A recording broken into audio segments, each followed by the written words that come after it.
বছর ঘুরে বাজেট আসে। বাজেট নিয়ে নানান শ্রেণী পেশার মানুষের হরেক কৌতূহল থাকে। কি থাকছে বাজেটে?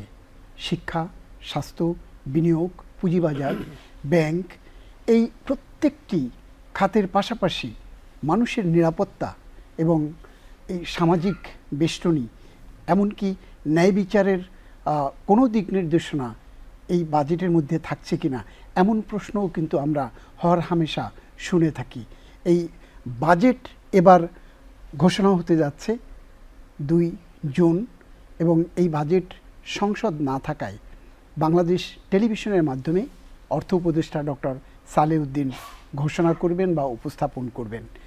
এই বাজেটে গতানুগতিক যে ধারা আমরা দেখে এসেছি যুগ যুগ ধরে, সেই ধারা থেকে কতটা এগিয়ে বা কতটা নতুনত্ব থাকবে নতুন 2025-26 অর্থ বছরের বাজেটে, সেই প্রশ্নও রয়েছে বিভিন্ন শ্রেণী পেশার মানুষের মধ্যে।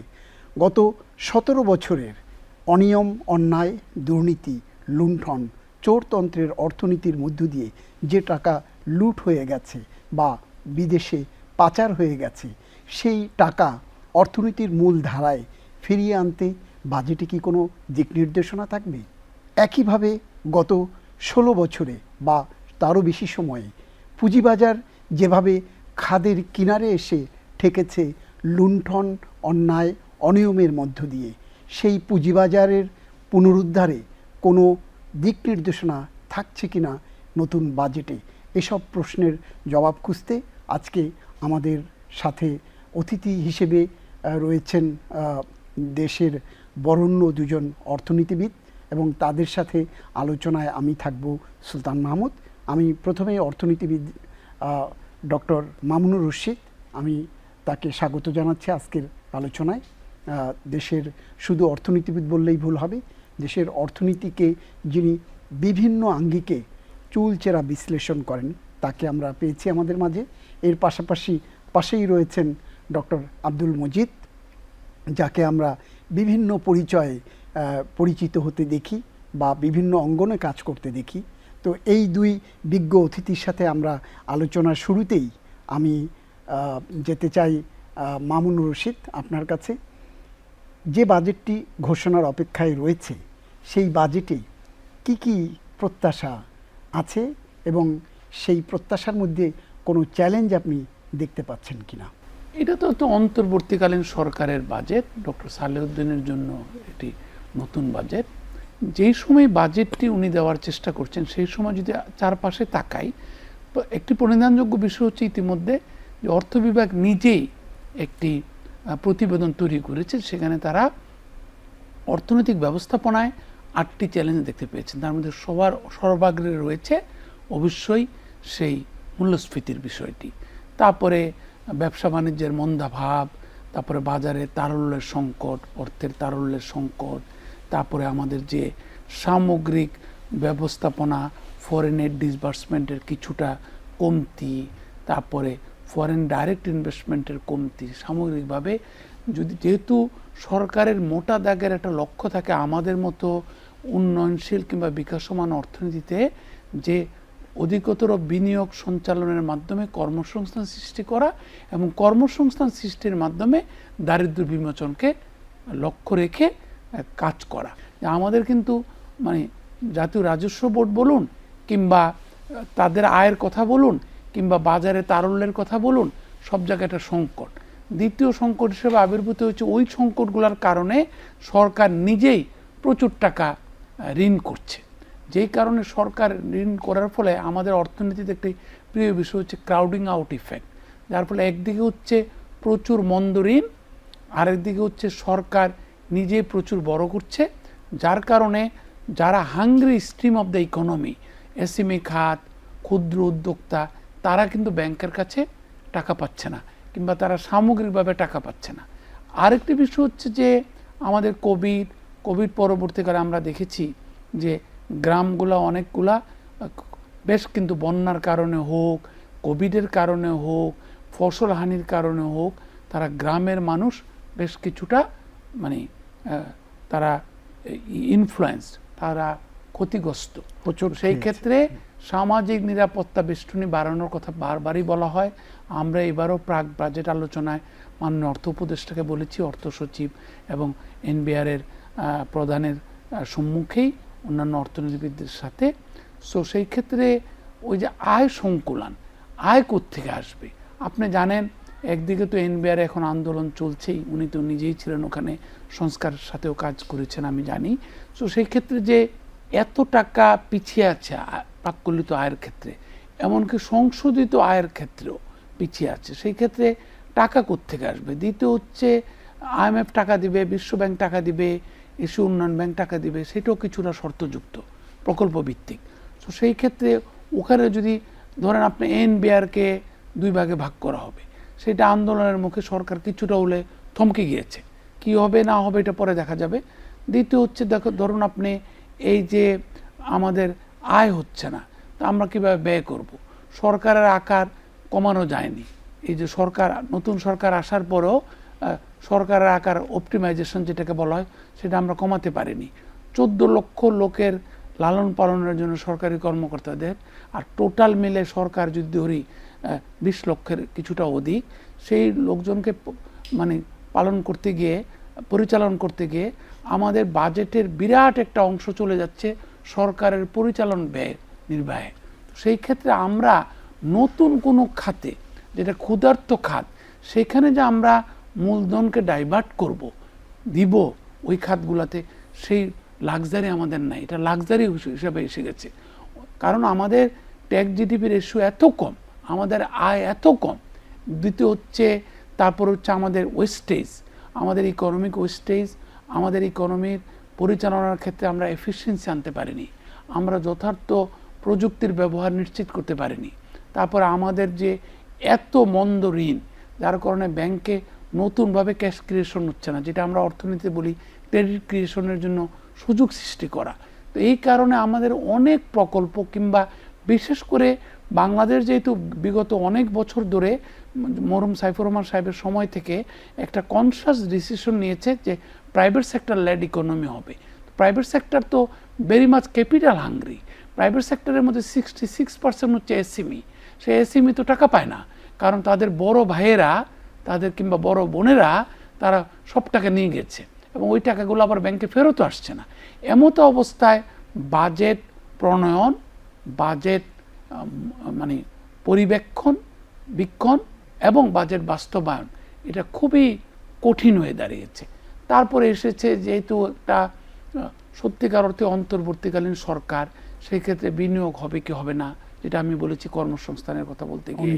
তারপরে যতটুকু এইড আসছে, বেশিরভাগ এইড আপনি দেখবেন যদিও বাজেটারি কাজে ব্যবহৃত হচ্ছে, কিন্তু আমাদের এইডটা কিন্তু আসছে IMF বলুন, ওয়ার্ল্ড ব্যাংক বলুন, বেশিরভাগ এইড আসছে এখন ক্লাইমেট রেজিলিয়েন্স ফান্ডের মতো, ক্লাইমেট চেঞ্জ ইম্প্যাক্ট ফান্ডের হয়ে।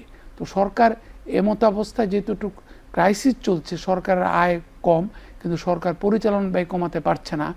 আমরা অনেকে বলছি, আলোচনা করছি, কিন্তু আসলে সত্যিকার অর্থে আমরা সরকারের ব্যয় কমাতে পারছি না, মানে বৃহৎভাবে আর কি। হয়তো ছোটোখাটোভাবে ডক্টর সালেউদ্দিন অনেক চেষ্টা করছেন, অর্থ বিভাগ অনেক চেষ্টা করছে, অন্যান্য সরকারি কর্মকর্তারাও অনেক চেষ্টা করছে, কিছু কিছু ইফেক্টিভ মিনিস্ট্রিতে যারা আছেন, প্রধান উপদেষ্টার দপ্তর থেকে বলা হয়েছে সরকারের ব্যয় সংকুলনের জন্য, কিন্তু আদতে পারা যাচ্ছে না।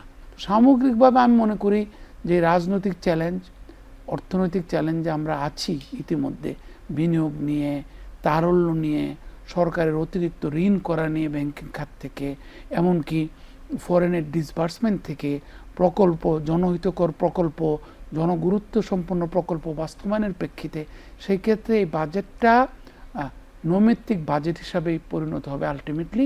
আমি কোনো রকমে চালিয়ে গেলাম একটা পরবর্তীকালে, যাতে একটা ভালো দিক হচ্ছে যে অপচয়ের কথা আপনি বলেছেন, চোরামির অর্থনীতির কথা বলেছেন, লুটপাটের অর্থনীতির কথা বলেছেন।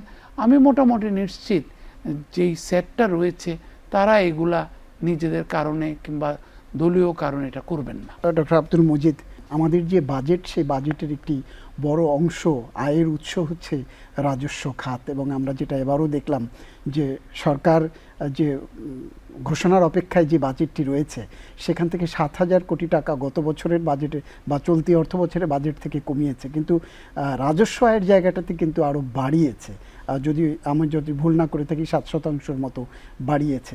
তো এই কঠিন পরিস্থিতির মধ্যে আমাদের বাণিজ্য নানান প্রতিবন্ধকতার মধ্যে আছে, অর্থনীতি বড় ধরনের চাপের মধ্যে আছে, কর্মসংস্থান নেই, ক্যাপিটাল মেশিনারিজ ইম্পোর্ট নাই, ডলার সংকট আছে।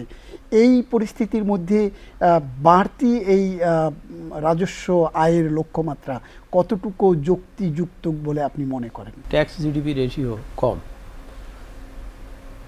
সাধারণত 3-4টা কারণে ট্যাক্স জিডিপি রেশিও কম। সেই কারণগুলোকে যদি অ্যাড্রেস করা যায় তাহলে ট্যাক্স জিডিপি রেশিও বাড়বে, এবং বাড়লেই অর্থনীতির সুবাতাস বইতে পারে, সম্ভাবনা কিন্তু আছে। একটা হচ্ছে যে যত লোকের কর দেওয়ার কথা তাদের কাছে যাওয়া হচ্ছে না, তারা দিচ্ছে না কিংবা নেওয়া যাচ্ছে না, এখানে অবশ্যই নজর দিতে হবে। কেন তারা কর দিচ্ছেন না, দিতে চাচ্ছেন না, তাদের সাথে কি এমন কোনো আচরণ বা এমন কোনো পরিস্থিতি, এমন কোনো পরিবেশ আছে কি না যে যার জন্য তারা দিচ্ছেন না। অর্থাৎ এখানে একটা ডিসিপ্লিন আনতে হবে, সকলকে কর দিতে হবে, কর দিতে উদ্বুদ্ধ করতে হবে এবং তাদেরকে দায়িত্বশীল হতে হবে।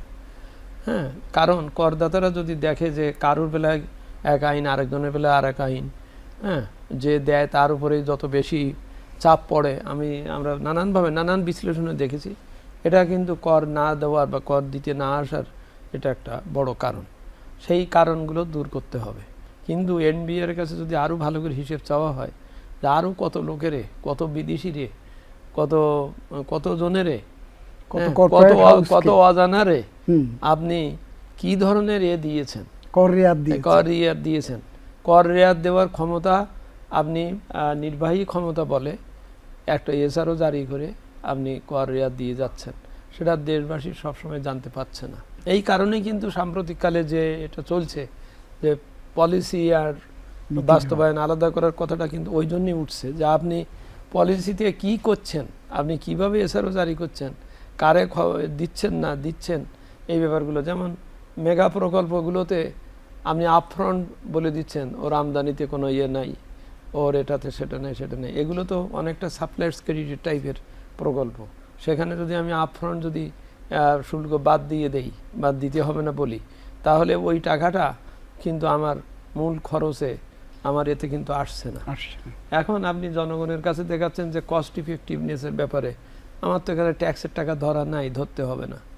একদিকে যুক্তি দিয়ে ওটাকে করা হচ্ছে, অর্থাৎ মানুষকে এম্পাওয়ার করা হচ্ছে না, জানানো হচ্ছে না যে এখানে কর আমি বাদ দিয়েছি, কার সাথে দিয়েছি। এটা ঠিক যে হয়তো কর এখানে দিলে সরকারকেই দিতে হতো, আবার সরকার এই পকেটে দিত, কিন্তু ডিসিপ্লিনের প্রশ্নে, শৃঙ্খলার প্রশ্নে এটা অত্যন্ত দরকার ছিল। কিন্তু সেগুলো সব দেওয়া হয়ে গেছে। দেওয়াতে হচ্ছে কি একটা বৈষম্য সৃষ্টি হয়েছে। একই জিনিস দেশি একজন উদ্যোক্তা যে খরচ করে জিনিসটা তৈরি করছে, আর একজন অতি হোয়াইট কালার একজন দেশি কিংবা বিদেশি ব্যবসায়ী, সে যদি ওখানে একটা গয়রম একটা বিরাট একটা পায়, তাহলে তো বাজারে ডিস্টোরশন তৈরি হয়েছে। এবং এখানে সবচেয়ে যে ক্ষতিটা হয়েছে সেটা হচ্ছে যে যে এই যে বিরাট করের রেয়াত পেয়ে এবং এখানে ফাঁকি বা দুর্নীতি করে সে যে টাকা জমিয়েছে, সেই টাকাটাই বৈষম্য সৃষ্টি করেছে। প্রথম দুই হচ্ছে মূল্যবোধকে ধ্বংস করে দিয়েছে, যে মানুষ চিন্তাই করতে পারে না যে ব্যাংকের টাকা বা এই টাকা এইরকমভাবে গয়রহ চলে যেতে পারে। মানে মানুষের একটা ন্যূনতম যে সততাই বা সকল ব্যাপারে যে একটা বিশ্বাস, আস্থা ছিল ব্যাংকিং ব্যবস্থার উপরে বা সরকারের উপরে, সরকারি নীতির উপরে, আর সেগুলো কিন্তু লক্ষ্য করা যায় আমাদের যারা কনস্টিটিউশনাল বডি যে প্রতিষ্ঠানগুলো, যারা নিয়ন্ত্রক সংস্থা বা যারা দেখবে, তারা প্রত্যেকেই তাদের ভূমিকার থেকে সরে যাওয়াতে এই আস্থা প্রধানত চলে। যেমন আমি অডিটর জেনারেলের কথা বলি, তার বহু ডিপার্টমেন্ট আছে। আগে ছিল 9টা অডিট ডাইরেক্টরেট, ওনারা পরে 15টা 16টা করেছেন। কিন্তু প্রত্যেকটা অডিট ডাইরেক্টরের যে দায়িত্ব ছিল, সেই দায়িত্ব তারা কিন্তু পালন করেননি। কারণ তাই যদি হতো তাহলে ব্যাংকের থেকে এত টাকা চলে গেল, তাদের কি রিপোর্টে কোনো সময় ধরা পড়তো না? তারা কি এই বড় বড় সেতুগুলো, বড় বড় প্রকল্পগুলোতে যে একটাও কি অবজেকশন দিতে পারতেন না? অর্থাৎ তারা সেই কথা রাখেনি, তারা সেই কাজ করেনি, মানুষের আস্থা ওখান থেকে চলে গেছে। দ্বিতীয়ত হচ্ছে অন্যান্যগুলো, পুঁজিবাজারের কথা যেমন আপনি বলেছেন, পুঁজিবাজার যেখানে আমার পুঁজিকে সংগঠিত করবে, সংস্থিত করবে, একজন লোক অল্প টাকায় কিছু করতে পারে না, সে পুঁজিবাজারে খাটিয়ে বড় একটা কোম্পানির অংশীদার হবে, কাজ করবে, এরকম একটা সুন্দর সুস্থ একটা ব্যবস্থাপনায় সেখানে কি এমন ঘটলো যে 2010-এর পরের থেকে আমরা দেখতে পাচ্ছি যে বিসেকে যে চেয়ারম্যান হচ্ছেন তারা প্রথমবার তাদের অ্যাপয়েন্টমেন্টের লেটারই খুঁজে পাওয়া যাচ্ছে না। পরের বার এসে বলা হলো ঠিক আছে ওদেরকে আবার নতুন করে দাও। তারপরের বার এসে বলা হলো যে ওরা ডিমিউটিলাইজেশন করেছে, ঠিক আছে একটা পুরস্কার দাও ইত্যাদি। অর্থাৎ সেই ডিমিউটিলাইজেশন, যেটা মেন কথা হচ্ছে স্বচ্ছতা ফিরে আসবে, সেগুলো কিছুই হয়নি।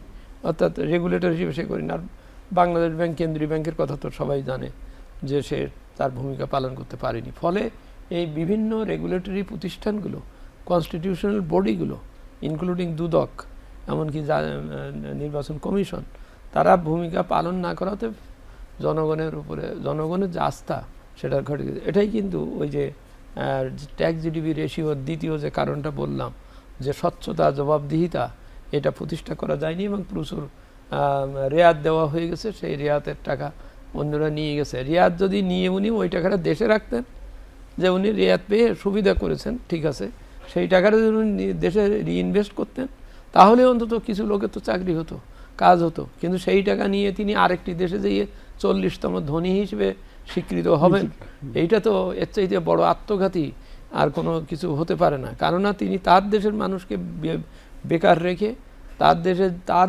জিনিসের সম্পত্তির পণ্যের উৎপাদন না বাড়িয়ে, তার উৎপাদন ক্ষমতাকে না ঠিক রেখে তিনি আর এক দেশে যেয়ে তাদের পণ্য উৎপাদন, তাদের কর্মসংস্থানে করছেন।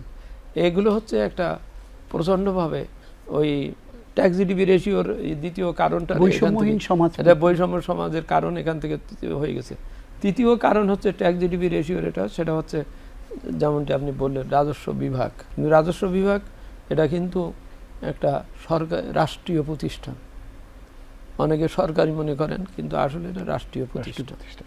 রাষ্ট্রীয় প্রতিষ্ঠানের কে প্রধান হবেন, কে কিভাবে কাজ করবেন, সেটা একটি রাষ্ট্রীয় নিরপেক্ষ নিয়মে চলবে। এটা যদি হয় যে না, এনবিআরের চেয়ারম্যান ওই কাশিমবাজার কুটির থেকে যা বলা হবে বা সেই অনুযায়ী চলবেন, তিনি সবসময় ওএসডি হওয়ার ভয়ে থাকবেন, তাহলে ওইটার উল্টো রিয়াকশনটা এসে যায় এই, উনি সবসময় চেষ্টা করবেন কাশিমবাজারকে খুশি রাখতে। কারণ আমরা দেখতে পেলাম যে 2023 সালের যে 12 নম্বর আইন, অর্থাৎ আয়কর আইন, নতুন আয়কর আইন, কিংবা কাস্টমসের তো তবুও একটা সিস্টেমেটিকের ভিতরে আছে বা দেখা গেছে। আয়কর আইনটি তৈরি করার সময় 100 বছর পুরনো একটা আয়কর আইন আপনি আধুনিক করছেন, পার্লামেন্টে পাশ করবেন, সকলের ভরসা ছিল যে এটা অর্ডিন্যান্স হবে না, এটা পার্লামেন্টে পাশ হবে। পার্লামেন্টে আমাদের প্রত্যেকের প্রতিনিধি ওখানে আছেন, তারা চুলচেরা পরীক্ষা করবেন কি আইন তারা পাশ করছেন তাদের উপরে। কিন্তু দেখা গেল যে এই আয়কর আইনটি করলেন যারা এটা বাস্তবায়ন করবেন তারাই তৈরি করলেন। তারা তৈরি করে এমন একটা প্রক্রিয়ার মাধ্যমে গেলেন যে মন্ত্রিপরিষদ থেকেও যেদিন ওটা করা হলো, বলা হলো যে আমরা এই প্রচুর সমস্যা কমাবো ইত্যাদি ইত্যাদি, কথাগুলো ভালো বলা হলো। কিন্তু পার্লামেন্টে যখন জুন মাসে যখন বাজেট পেশ করা হলো, শুধু একটা ইঙ্গিত দেওয়া হলো, পেশও করা হলো না। ডিসেম্বর মাসে কিন্তু মন্ত্রিপরিষদ থেকে পাশ করা জিনিস, এটা তো পার্লামেন্টে যাওয়া উচিত ছিল। এই কদিন তারা পরীক্ষা করতে পারতেন, দেখতে পারতেন। কিছু না, 8ই জুন একটা গেজেট দিয়ে এটা পার্লামেন্টে উপস্থাপন করা হলো। আচ্ছা, তারপরেও যদি পার্লামেন্টের যে কমিটি আছে বা আরও যদি ওনারা যদি এটা জনমতে দিতেন বা দিতেন তাহলে হতো। কিছু না, লাস্ট 1 সপ্তাহ পরে 15 তারিখে টেবিল চাপড়িয়ে, আমি বলতে চাচ্ছি কথাটাই, এত বড় একটা আইন আপনি পাশ করছেন, সংসদ সদস্যরা কোনো আলোচনা করলেন না, ভালো করে পড়ে দেখলেন না যে ওর ভিতর কী আছে, টেবিল চাপড়িয়ে পাশ করা হলো 15ই জুন। এবং তার 1 সপ্তাহ পরে মহামান্য রাষ্ট্রপতি তিনি ওটা দিলেন, আইন পরিণত হয়ে গেল। অথচ তার 2 দিন পরে কিন্তু অর্থ আইন পাশ হচ্ছে, অর্থবিধি 25শে জুন গত বছর। আপনি অর্থবিধি পর্যন্ত দেরি করলেন না, আপনি 23 তারিখে, আপনি 22 তারিখে আপনি একটা আয়কর আইন পাশ করলেন। পাশ করে এটা কখন প্রবর্তন হবে, কিভাবে, বিষয়টা ক্লিয়ার থাকলো না। পরে যখন সবাই আমরা পড়লাম, আমরা এই সংস্কার কমিশনের কাজ করতে যেয়ে আমরা ওই আইনগুলোর খুব আদ্যপান্ত পরীক্ষা করেছি, দেখেছি যে আইনটা হচ্ছে ডাইরেক্ট ট্যাক্সের আয়কর আইন, কিন্তু ওর ভিতরে দেখা যাচ্ছে এমন সব বিধিবিধান অবস্থা ব্যবস্থা, তাতে এটা হয়ে গেছে একটা ইনডাইরেক্ট ট্যাক্স আইন। অর্থাৎ আপনার টিডিএস, অগ্রিম আয়কর, এআইটি, জরিমানা, যে কত কিছু সব কথা লেখা আছে, যেগুলোকে যেটা কোনো পার্টিকুলার কারুর ওই এর ভিতরে যাবে না, এটা আলটিমেটলি জনগণের উপরে যেই চলবে, অর্থাৎ ইনডাইরেক্ট ট্যাক্স হবে আর কি। ভয় ভীতির ইত্যাদি নানান ধরনের এমন কথাও বলা আছে যে আপনার যদি আপনি কর না দেন আপনার বাড়ি যেয়ে ভেঙে তিনি ঢোকার পাবেন। বিষয়টা কেন, যে মানুষ ফাঁকি দিচ্ছে বলেই করছে। তাহলে এখন প্রশ্ন, আপনি যদি ওর ঘর ভেঙে যদি ঢোকার আইন প্রভিশন করে থাকেন, তাহলে এত লোক টাকা নিয়ে গেল কি করে, এত লোক ফাঁকি দিয়ে গেল কি করে, তার কি করলেন আপনি? যেমন আমি বলি, অন্তর্বর্তীকালীন সরকারের আমরা এখন রাজস্ব আয়ের ব্যাপারটা যেটা বলছি, অন্তত তো গত 8 মাসে তো দেখানো যেত জনগণের আস্থা ফেরার জন্যে, যে আমি এই দেখেন এই কর ফাঁকিবাজকে এইভাবে ধরেছি, তাদের নামে মামলা দিয়েছি বা ইত্যাদি করেছি। এটা তো খুব সামনেই আছে তথ্য, যে গত বছর জানুয়ারির নির্বাচনের আগে অনেক সংসদ সদস্য, অনেক সংসদ কেন প্রায় সব প্রার্থী তাদের একটা বিপুল পরিমাণ সম্পদের বিবরণ অফিসিয়ালি দিয়েছেন, ওই ইসির ওয়েবসাইটে আছে। এটা কি দুদক এবং ন্যাশনাল এনবিআর কি এইটাকে একটা সূত্র ধরে কি এইদের ফাইলগুলো দেখে কি দেখতে পারতেন না যে এগুলো কি হচ্ছে? অর্থাৎ আমি বলতে চাচ্ছি, একটা স্বচ্ছতার যে দায়িত্ব, স্বচ্ছতা প্রকাশের যে দায়িত্ব, ট্যাক্স জাস্টিসের যে দায়িত্ব, সেই দায়িত্ব পালনে আমাদের এই প্রতিষ্ঠানগুলো, রাষ্ট্রীয় প্রতিষ্ঠানগুলো পুরোপুরি সরকারি হয়ে যাওয়াতে সরকার অধিগ্রহণ করে ফেলছে রাষ্ট্রীয় প্রতিষ্ঠানকে। ফলে সরকার যখন যারে বলেছে যে অমুকের বেলায় ধরো, তারে 6,666 কোটি টাকা দেয় না বলে তারে আপনি জেল টেল দেওয়ার প্রচুর চেষ্টা করলেন। অন দ্য আদার হ্যান্ড আরেকজন 15,000 কোটি টাকা ভ্যাট ফাঁকি দিয়ে নিয়ে গেছে, তার বিচার করাও যাবে না, তার কিছু বলাও যাবে না, এই ধরনের একটা পরিস্থিতি সৃষ্টি হলো। এটা একটা অন্তর্বর্তীকালীন সরকারের বাজেট। এর মূল লক্ষ্য এই, কারণ এরা নির্বাচনে দাঁড়াবেন না, এনাদের কোনো নিজস্ব এজেন্ডা নাই, এনাদের জনগণকে খুশি বা অখুশি করবার এরকম ধরনের অলিখিত কোনো নাই। এটা আছে জনগণের কাছে, এই দায়িত্ববোধটা আছে যে দে হ্যাভ মেড দেম অন্তর্বর্তীকালীন সরকার। সুতরাং ওই জনগণের যাতে লাঘব হয়, যেমন দ্রব্যমূল্য হয়, সেই জন্যেই এবারের এই বাজেটে এই ব্যাপারটাই মাননীয় অর্থ উপদেষ্টা ওটাই বলেছেন যে তিনি রিলিফ দেওয়ার চেষ্টা করবেন। এনবিআরের এই সময় এই অবস্থায় কর বসিয়ে রাজস্ব আহরণ করার চাইতে তার উচিত হচ্ছে আর কর রেয়াত দিয়ে ওই অর্থনীতিকে দাঁড়াতে সাহায্য করা। অর্থনীতি দাঁড়াতে সাহায্য করলেই পরের মাসে রেভিনিউ আর্ন করতে পারবে। আর ও যদি না দাঁড়াতে পারে, যেমন এসএমই খাতকে মোটে কোনো প্রকার যদি সুবিধা না দেওয়া হয় বা না থাকে, না দেওয়া হয়, তাহলে তো অর্থনীতি তো ইভলভ করবে না। সুতরাং ওই দিকই দেখতে হবে। আমি আবার আপনার কাছে আসবো। ডক্টর মামুনুর রশিদ, আপনি বলছিলেন বা আমরা আলোচনায় বলছিলাম যে আসলে আমাদের অর্থনীতিতে একটি বড় ক্ষত সৃষ্টি হয়েছে গত 15 বছরে। বিশেষ করে যদি আমরা যেটিকে বলে থাকি অর্থনীতির হৃৎপিণ্ড হচ্ছে ব্যাংকিং খাত, সেই ব্যাংকিং খাত একেবারে ধসে পড়েছে। তো এই বাজেটের মধ্য দিয়ে সেই অর্থনীতির যে হৃৎপিণ্ড ব্যাংকিং খাত, সেটিকে শক্তপোক্ত করবার বা সঠিক ধারায় ফিরিয়ে আনবার ক্ষেত্রে বাজেটে কি থাকা প্রয়োজন বা বাজেটের মাধ্যমে কি করণীয় প্রয়োজন বলে আপনি মনে করেন? আমাকে একটা রাষ্ট্রায়ত্ত প্রতিষ্ঠান কিংবা রাষ্ট্র কর্তৃক ওনার ভাষায় নিয়ন্ত্রিত একটা প্রতিষ্ঠানের প্রধান হিসাবে যখন অনুরোধ করা হলো, তখন আমি ওই ইন্ডাস্ট্রিটার সম্পর্কে খুব একটা ওয়াকিবহাল ছিলাম না। তো আমি দুজন উপদেষ্টাকে এই কথাটা বলেছি এই দায়িত্বটি নেওয়ার জন্য, যখন বারবার অনুরোধ আসছিল যে সততা যদি কোনো একটা আমার কোয়ালিটি হয় এবং সততার মাধ্যমে যদি কিছুটা এগিয়ে যাওয়া যায়, তাহলে আমি কিছুটা মানে মানে মানে যেটা বলে ভিজিবল ইম্প্যাক্ট দেখাতে পারার চেষ্টা করতে পারি, নিতে পারি দায়িত্বটা। তো আমি এটা কেন বললাম কথাটা, ওনারাও ডক্টর মজিদ নিজেও বলেছেন যে ওনারা ভালো মানুষ, গভর্নর সাহেব, অর্থ উপদেষ্টা, যারা অর্থনৈতিক ব্যবস্থাপনায় আছেন। বাট আজকালকার এই কমপ্লেক্স ওয়ার্ল্ডে শুধু একজন দুজন ভালো মানুষ দিয়ে খুব বেশি এগোনো যায় না। বাস্তব নির্মম নিয়তি কিংবা উপলব্ধি হচ্ছে আমার এইটা। দ্বিতীয় হচ্ছে যে 15-16 বছর না, এই যে স্বচ্ছতার অভাব, জবাবদিহিতার অভাব, দুর্দণ্ড প্রতাপশালীদের প্রতাপ সমস্ত জায়গায় সৃষ্টি করা এবং সাধারণ জনগণের স্বার্থকে উপেক্ষা করা। আপনি বলেন যে কখন আমাদের সংসদে বাজেট নিয়ে আলোচনা করার কোনো আইন আছে? আমাদের সংসদে কোনো বিরোধী ভোটও তো দেওয়া যায় না, ফ্লোর ক্রসিং করা যায় না। আপনি আইনগুলা দেখেন তো, এগুলার আমাদের একটা বছর দেখান আপনি আমাদের স্বাধীনতার পরে, যে ওই বছরে সংসদে জনপ্রতিনিধিরা সবাই মানে ধন্যবাদ প্রস্তাবের বাইরে গিয়ে, রাষ্ট্রপতিকে ধন্যবাদ, প্রধানমন্ত্রীকে ধন্যবাদ প্রস্তাবের বাইরে গিয়ে অনেকক্ষণ ব্যাপী বাজেট নিয়ে আলোচনা করেছেন। এটা নাই। আমাদের এখানে কোনো মাল্টিল্যাটারাল অ্যাপ্রোচ কাজ করে না। আমি রাজস্ব বিভাগ নিয়ে 3টি প্রকল্পের সাথে জড়িত ছিলাম, দীর্ঘমেয়াদী প্রকল্প, এবং এই 3টি প্রকল্পকে বলা হয় বিশ্বব্যাংক কিংবা ইউকে এইডের তত্ত্বাবধানে পরিচালিত হয়েছিল, আইএফসি সহ। সেখানে ওগুলো হচ্ছে মানে ফলদায়ক প্রকল্প। দুটি প্রকল্প আসলে একটি প্রকল্প রিফর্মিং ইন্টারনাল রেভিনিউ অ্যাডমিনিস্ট্রেশন, আরেকটা প্রকল্প হচ্ছে tax administration capacity building and tax payer services. ওগুলো সময় থাকলে পরে বলবো। তাহলে সংসদে আলোচনা হয় না। দ্বিতীয় কথাটা উনি বলেছেন যে আমাদের নজরদারি প্রতিষ্ঠানগুলো যারা সাধারণ জনগণের স্বার্থকে প্রোটেক্ট করবে, যারা সাধারণ জনগণের উপরে আমি যদি অত্যাচার করি তাদের পক্ষে দাঁড়াবে, সেই নজরদারি প্রতিষ্ঠানটা কোথায়? বিচারালয় কি বিচারের কাজটা করতে পেরেছে? তারা পুলিশ কি তার কাজটা করতে পেরেছে? আপনি দেখেন র্যাব সৃষ্টি করা হয়েছিল কেন? র্যাবের কাজটা কোথায় গেল?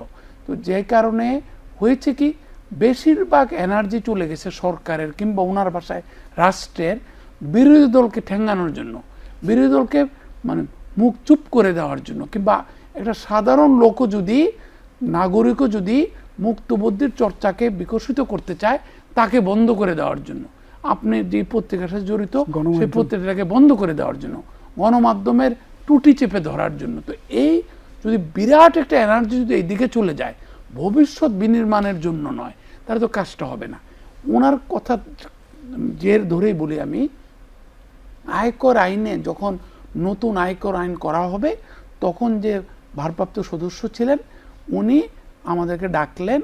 আমি যদি ভুল না করে থাকি, একমাত্র প্রাইভেট সেক্টরের রিপ্রেজেন্টেটিভ ছিলাম কনসালটেটিভ কমিটির। আমার সুযোগ হয়েছিল।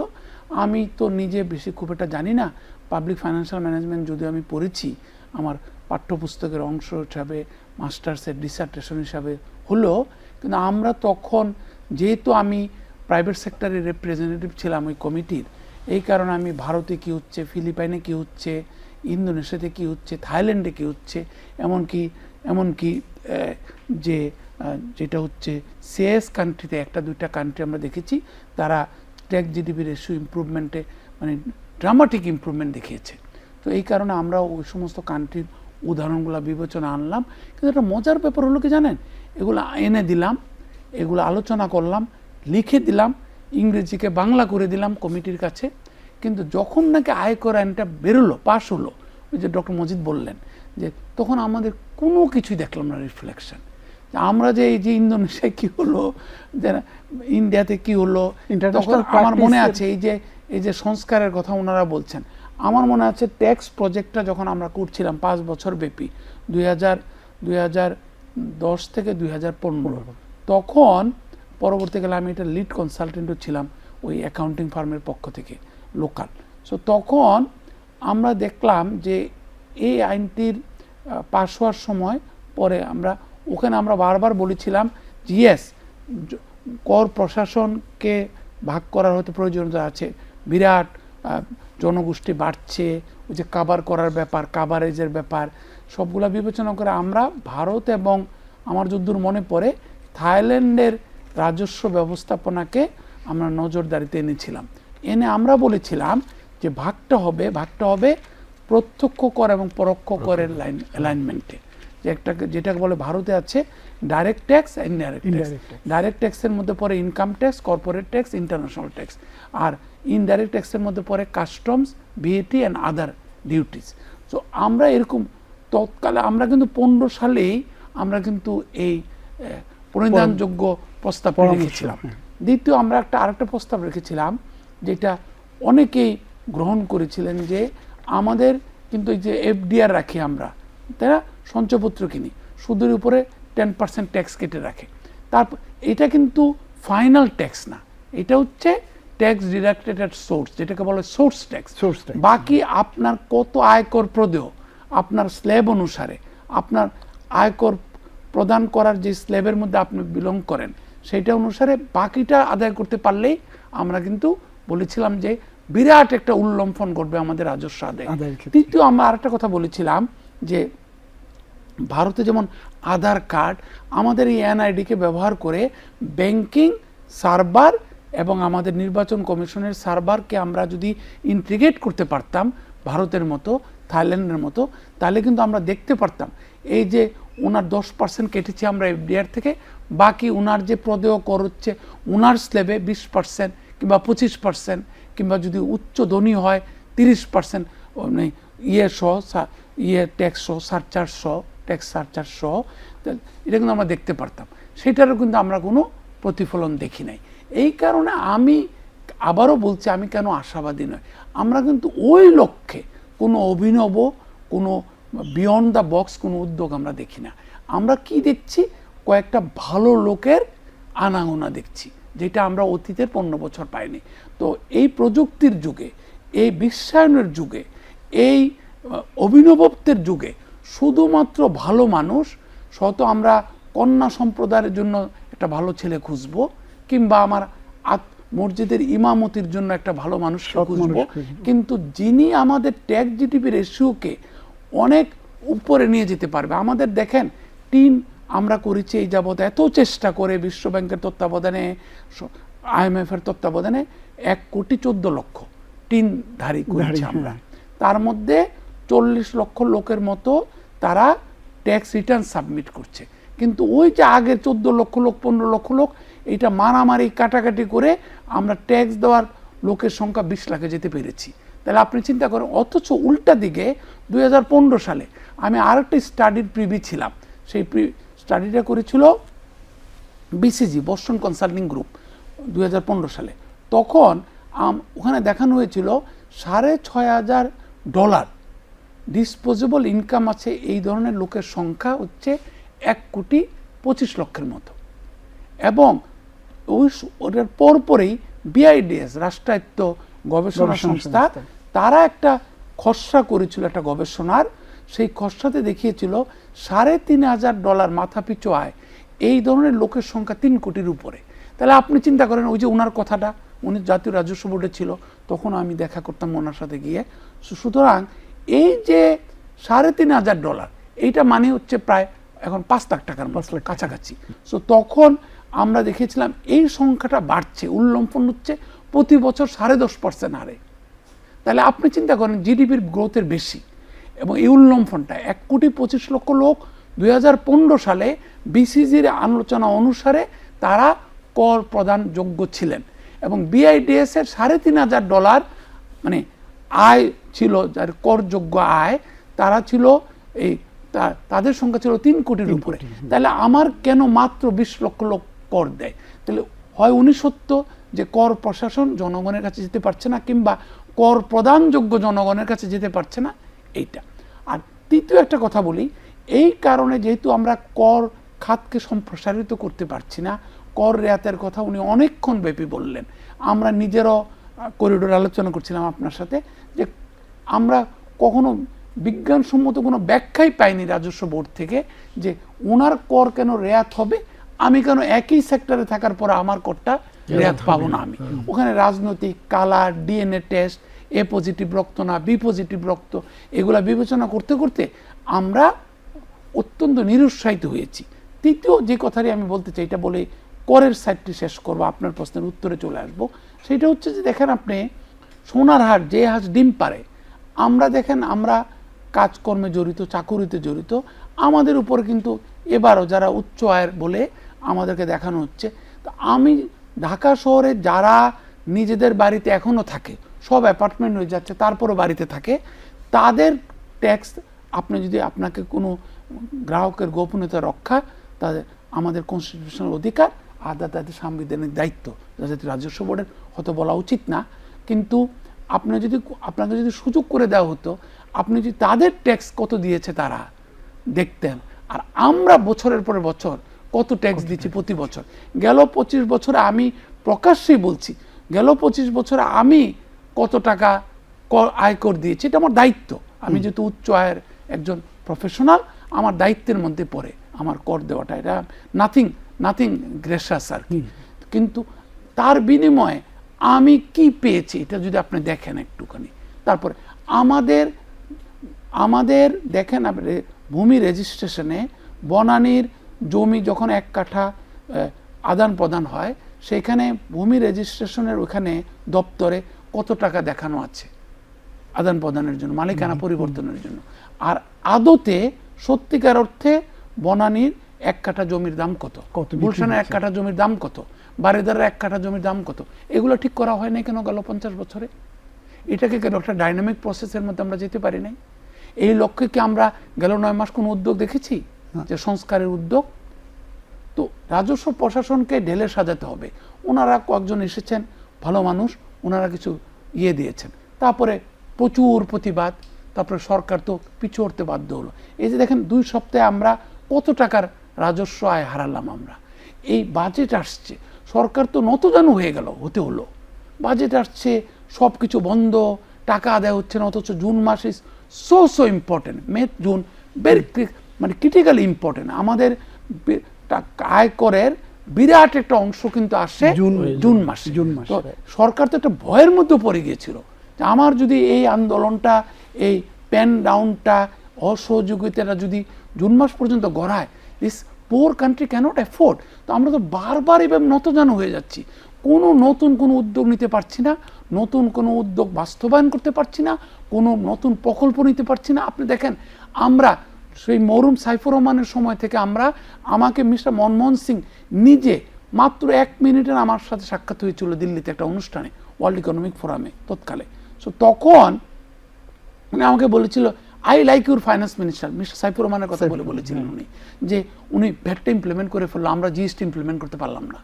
সো এই জাতি সেই মরহুম সাইফুর রহমানের সময়ের লোক, আমরা এখনো পর্যন্ত ভ্যাটটা বাস্তবায়ন করতে পারলাম না কেন?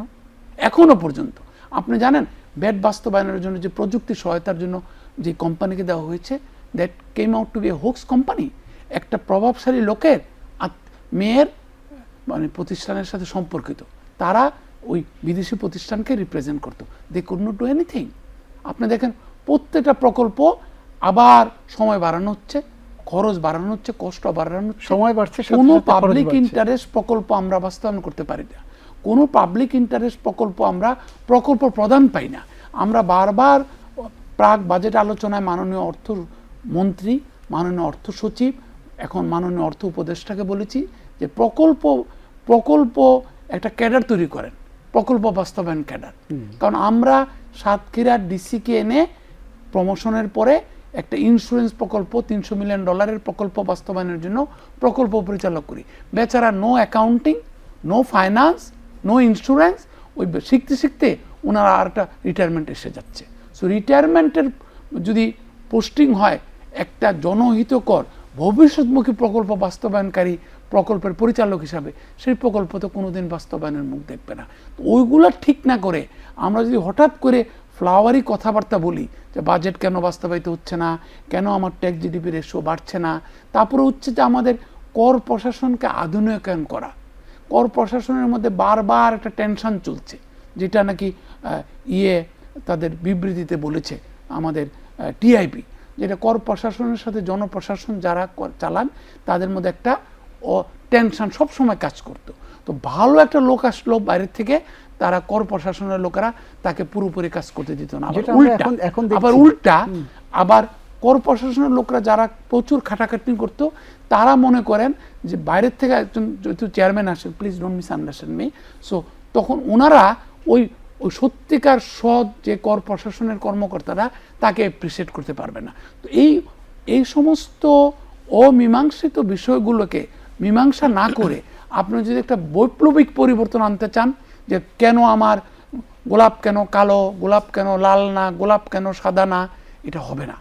না ডক্টর মামুন ভাই, আপনার কাছ থেকে এটি আপনার আলোচনার প্রেক্ষিতে জানতে ইচ্ছা হয় যে রাজনৈতিক সরকারগুলোর অনেক রকম চাপ থাকে, রাজনৈতিক চাপ থাকে, দলের ভেতরকার চাপ থাকে, তারা হয়তো এই সমস্ত ক্ষেত্রে পিছিয়ে থাকে, কিন্তু এখনকার যে অন্তর্বর্তীকালীন সরকার, তাদের তো কোনো রাজনৈতিক লক্ষ্য উদ্দেশ্য বা চাপের কাছে নতজানু হওয়ার কথা না। এই সময় যদি না হয় তাহলে কবে হবে সেটি? এই সময় হয়নি কেন? আমি যেটা আশা করেছিলাম সাধারণ একজন মানুষ হিসাবে, অধ্যাপক ইউনূসের একজন গুণমুগ্ধ ভক্ত হিসাবে আগের থেকেই আপনার তো জানাও আছে, সেটা হচ্ছে যে আমি চেয়েছিলাম যে টপ ব্রাসের সব লোককে বাড়ি পাঠিয়ে দেওয়া হোক, beat civil bureaucracy, beat military bureaucracy, let the young blood come up, এবং ওদেরকে বাড়ি পাঠানোর পরে তারপরে ওনারা তাদেরকে এডিকুয়েটলি কম্পেনসেট করা, যত নিয়ম কানুন আছে সরকারের, পুরো টাকা দেওয়া, দরকার হলে স্পেশাল অ্যালোকেশন দিয়ে বিদেশ থেকে টাকা এনে, দাতা গোষ্ঠী থেকে টাকা এনে ওদেরকে বাড়ি পাঠিয়ে দেওয়া, let the young blood come up. তারপরে ওনাদের ওই বৃদ্ধদের, বয়স্কদের বিরুদ্ধে যদি কোনো দুর্নীতির অভিযোগ থাকে, কোনো অন্যায়ের অভিযোগ থাকে, তারা নিজ নিজ সংস্থাগুলা তাদের বিরুদ্ধে কেস করবে, তারা নিজেরা ব্যক্তিগত পর্যায়ে কেসটা মোকাবেলা করবে, ডিপার্টমেন্টাল কিন্তু এটা তো কিছু দেখলাম না। আমরা শুধু নতুন বোতলে পুরনো পানি, আমি ওই শব্দটি ব্যবহার করছি না, জনপ্রিয় শব্দটি, সেই ক্ষেত্রে আমরা দেখতে পাচ্ছি। আমরা কিন্তু সত্যি করতে আমি প্রায় 35 বছর যাবৎ, ডক্টর মজিদ জেনে থাকবেন, আমি বিভিন্ন পর্যায়ে ব্যক্তি খাতকে রিপ্রেজেন্ট করছি, মানে জাতীয় রাজস্ব বোর্ড হোক, বাংলাদেশ ব্যাংক হোক, এবং যখন এই নির্দলীয় সরকারের সময় better business forum, regulatory reforms commission হোক, আমাদের অনেক কাজ করার সুযোগ হয়েছে প্রতিষ্ঠানের পক্ষ থেকে, ব্যক্তির পক্ষ থেকেও। সেই ক্ষেত্রে আমি যেটা মনে করি যে জোরে যদি আমরা কাশতে না পারি, অন্তর্বর্তীকালীন সরকার যদি সত্যিকার অর্থে অন্তর্বর্তীকালীন সিনড্রোমে ভোগেন, তাদের কাছ থেকে তো বৈপ্লবিক কোনো পরিবর্তন আশা করা উচিত হবে না, এবং আমি আশাও করি না। ডক্টর আব্দুল মজিদ, আপনি শুধু এনবিআর বা রাজস্ব প্রশাসন নিয়ে নয়, আপনি বিভিন্ন অর্থনীতির বিভিন্ন অঙ্গনে আপনি বিভিন্ন সময় কাজ করেছেন। আমরা পুঁজিবাজার নিয়েও আপনাকে দায়িত্বশীল ভূমিকা আমরা দেখেছি।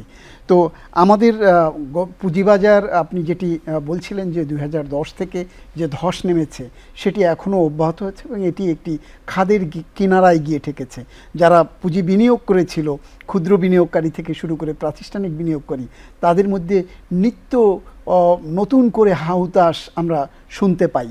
তো সেই জায়গা থেকে পুঁজিবাজারকে শক্তিশালী করবার ক্ষেত্রে বাজেটে কোন ধরনের উদ্যোগ থাকা প্রয়োজন বলে মনে করেন, বা আদৌ কোনো প্রয়োজন আছে কি না এই বাজারকে ভাইব্রেন্ট করা বা একটি পুনরুদ্ধারের অন্ততপক্ষে জায়গায় নিয়ে আসার ক্ষেত্রে কি মনে করছেন আপনি? হারানো ইউসুফ কেনানে ফিরে আসুক। ইউসুফকে হারানোর যে বেদনা বা যে অবস্থা, যে ষড়যন্ত্র, যা অবস্থা, সেইটিকে দূর করে সে আবার ফিরে আসুক। আসার ক্ষেত্রে এখানে যেটা আমরা আগেও বলবার চেষ্টা করেছি, উনিও বলেছেন যে 2009-10 পরের থেকে আমার পুরো মূল্যবোধের সিস্টেম, আমার কাজের ক্ষমতা, আমার সরকারি রাষ্ট্রীয় প্রতিষ্ঠানের যে দেয়াল, সেটা চলে যাওয়া, গণতন্ত্র তো গেছেই, সব কিছুই। এখান থেকে যে আস্থাহীনতার পরিবেশ সৃষ্টি হয়েছে জনগণের মধ্যে, যে আস্থা কিছুটা জন্যে তারা প্রতিবাদে মুখর হয়েছে 24শে জুলাইয়ের মানে এই আন্দোলনে, সেই আস্থাটা ফিরিয়ে আনার ব্যাপারে সকলকেই চেষ্টা করতে হবে। পুঁজিবাজার বলি আর যেখানেই বলি, কেননা আপনি যদি অন্যায়কারীকে শাস্তি দিতে চান বা দেন, এটা দৃষ্টান্ত হয়, ও তখন একটা আশায় ভোগ ভাবতে পারে যে না, বিচার তো হচ্ছে, বিচার হবে। আর যদি দেখা যায় যে আপনি এ কথা বলে সে কথা বলে, হ্যাঁ, আপনি আসলে বিচারটা করছেন না বা এ করছেন না, এতে হচ্ছে কি, ওই যারা কোণঠাসা হয়ে গেছে দুর্নীতির কারণে হোক, নানান কারণে, তারা কিন্তু আরও হতাশায় নিমজ্জিত হচ্ছে। ওদেরকে, ওই কোণঠাসা যারা হয়েছে, তাদেরকে ফেরত আনা, তাদের আস্থা ফিরিয়ে আনার, এই জন্যেই স্ব ডিপার্টমেন্ট স্ব জায়গায় থেকে একটা মানে বড় ধরনের একটা কিছু করতে হবে, করা উচিত হবে। এই করাটা মানে এই না যে এটা শুধু সময় পার করার জন্যই করা না, এটা করতে হবে এই জন্যেই যে এটা ভবিষ্যতের একটা নিশানা ঠিক করে রাখা। দুই আয় ব্যয় দুটোর ক্ষেত্রেই বলছি, সরকারি অর্থ, আয় এবং ব্যয়ের। আমি আয়ের ক্ষেত্রে তো আমরা বললাম কি সমস্যা ইত্যাদি, এটাও যেমন ঠিক করতে হবে, ঠিক তেমনি ব্যয়ের ক্ষেত্রেও একটা আস্থার পরিবেশ দেখাতে হবে, এমনভাবে দেখাতে হবে যে এখনও আগের মতো চলছে না, এরকম পরিস্থিতি যদি হয়, যদি করা যায়। আমার মনে আছে 1975-এর পরেই আমি দেখেছি, পট পরিবর্তনের পরে এটা সব জায়গায় যেন একটা অন্য ধরনের যেন একটা চেঞ্জ। তার উপরে আবার মানুষের সঞ্চয়ের আর আস্থা থাকছে না, কারণ চেক দিলি সে চেক ফেরত পায় না, টাকা পায় না ইত্যাদি। তখন জাপান গভর্নমেন্ট কী করলো, 683 ট্রিলিয়ন ইয়েন তার নিজের থেকে টাকা অ্যাকাউন্ট থেকে, রাষ্ট্রের কোষাগার থেকে 683 ট্রিলিয়ন ইয়েন সে সঙ্গে সঙ্গে ওই ব্যাংকগুলোকে একটা সিস্টেমের মাধ্যমে ব্যাংকগুলোকে দিল, যে ব্যাংকের আস্থাটা আগে ফিরিয়ে আসুক। ব্যাংকের আস্থা ফিরিয়ে না আসলে মানুষের সঞ্চয়ের আস্থা শেষ হয়ে যাবে এবং অর্থনীতি হঠাৎ করে ধপাস করে পড়ে যেতে পারে। এই কোম্পানিগুলো যেভাবে হোক হয়তো বেশি দাম দিয়ে করেছে, তার সাথে একটা অ্যারেঞ্জমেন্ট করে ওইটাকে আস্থা করছে। আমি সেজন্য এখন মনে করি, উনিও কিছুটা বলেছেন, যে আমার কোভিডে একবার আমার মধ্যবর্তী আমার যে ইনফর্মাল সেক্টর, তারপরে এই যে এসএমই খাত বা যেটা বলছি, এরা কিন্তু মারাত্মকভাবে ক্ষতির মুখে পড়ে গেছে, একদম দাঁড়াতে পারছে না।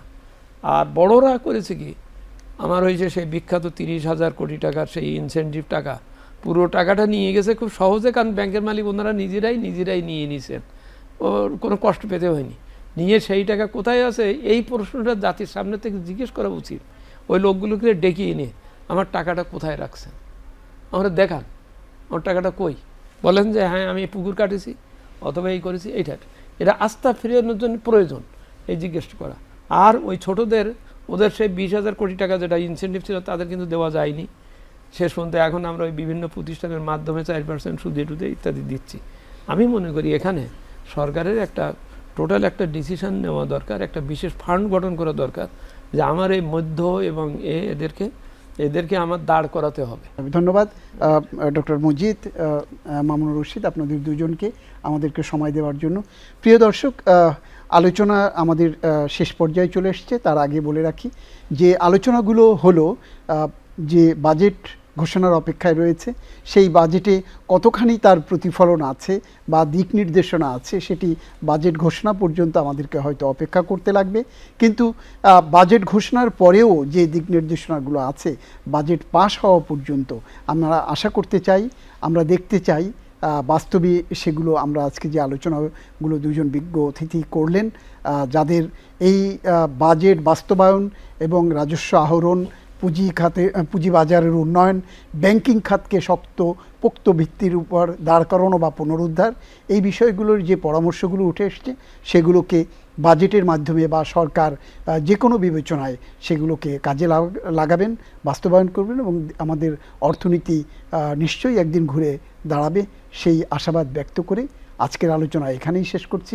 আমাদের সঙ্গে থাকবার জন্য আপনাদের সবাইকে ধন্যবাদ জানিয়ে শেষ করছি আজকের এই বাজেটের বিশেষ আলোচনা অনুষ্ঠান।